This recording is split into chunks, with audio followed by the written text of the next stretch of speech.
Punjab police ने शुक्रवार को बीजेपी नेता तजिंदर बग्गा को दिल्ली में उनके घर से गिरफ्तार कर लिया। बग्गा पर दिल्ली के सीएम अरविंद केजरीवाल के खिलाफ विवादित टिप्पणी करने का आरोप है। बग्गा की गिरफ्तारी के बाद उनके पिता की शिकायत पर दिल्ली पुलिस ने नियमों के उचित पालन नहीं करने के लिए पंजाब पुलिस के खिलाफ किडनैपिंग का केस दर्ज किया है।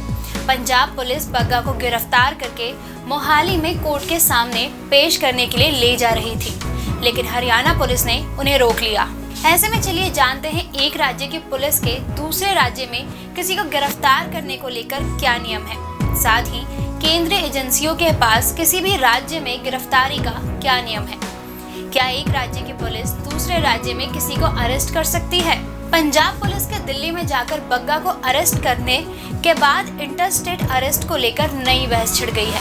क्या इंटरस्टेट अरेस्ट यानी एक राज्य की पुलिस किसी दूसरे राज्य में जाकर किसी को अरेस्ट करना नियमों के दायरे में आता है? आपको बता दें, अपराध की जांच के लिए पुलिस को पूरे भारत में कहीं भी छानबीन करने और हिरासत में लेने और गिरफ्तारी करने के अधिकार है। किसी दूसरे राज्य में गिरफ्तारी को लेकर कुछ स्पष्ट कानूनी प्रक्रियाएं हैं। तो चलिए जानते हैं इंटरस्टेट अरेस्ट गाइडलाइंस।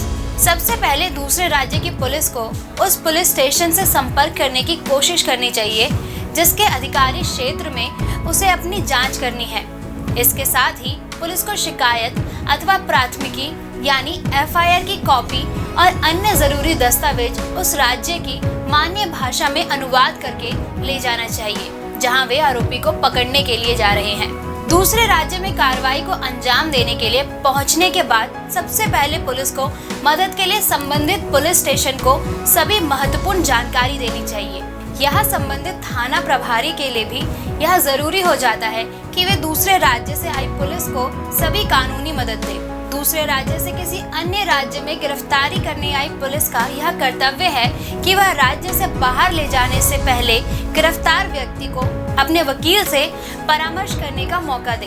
अपनी कार्रवाई को अंजाम देने के बाद लौटते वक्त दूसरे राज्य की पुलिस की यह जिम्मेदारी है कि वह संबंधित पुलिस स्टेशन का दौरा करे और डेली डायरी में सभी जरूरी जानकारी लिखे। इस जानकारी में जिस व्यक्ति को राज्य से बाहर ले जाया जा रहा है उसका नाम, उसका पूरा पता, कोई सामान हो तो उसकी जानकारी और पीड़ित का नाम भी शामिल होना चाहिए।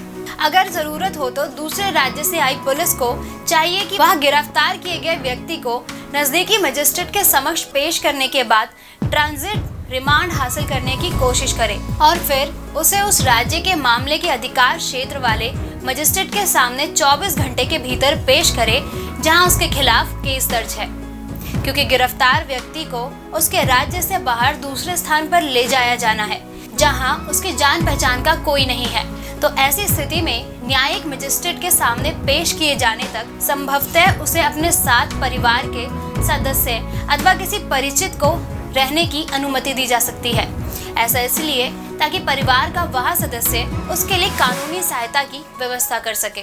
राज्य पुलिस के लिए यह बेहद अहम है कि वह गिरफ्तार व्यक्ति को 24 घंटे के भीतर न्यायिक मजिस्ट्रेट के सामने पेश करे। इस 24 घंटे के समय की गणना में यात्रा के समय को छोड़ दिया जाता है। पुलिस के लिए ऐसा करना जरूरी इसलिए है ताकि वह गिरफ्तार व्यक्ति और हिरासत को न्यायिक आदेश द्वारा उचित ठहरा सके। यहाँ यह जानना बेहद अहम है कि 24 घंटे की अवधि से ज्यादा किसी भी व्यक्ति को पुलिस हिरासत में नहीं रखा जा सकता। दिल्ली पुलिस का दावा है कि भाजपा नेता तजिंदर बग्गा को गिरफ्तार करते वक्त पंजाब पुलिस ने जरूरी दिशा निर्देशों का पालन नहीं किया, जबकि पंजाब पुलिस का कहना है कि उन्होंने बग्गा की गिरफ्तारी कानून के मुताबिक ही की है। दूसरे राज्य की पुलिस द्वारा किसी और राज्य में जाकर आरोपी को गिरफ्तार करने संबंधी ये दिशा निर्देश दिल्ली उच्च न्यायालय ने साल 2019 में दिल्ली पुलिस और उत्तर प्रदेश पुलिस को दिए थे, जहां पर्यावरण कार्यकर्ता दिशा रवि की गिरफ्तारी को लेकर विवाद खड़ा हो गया था।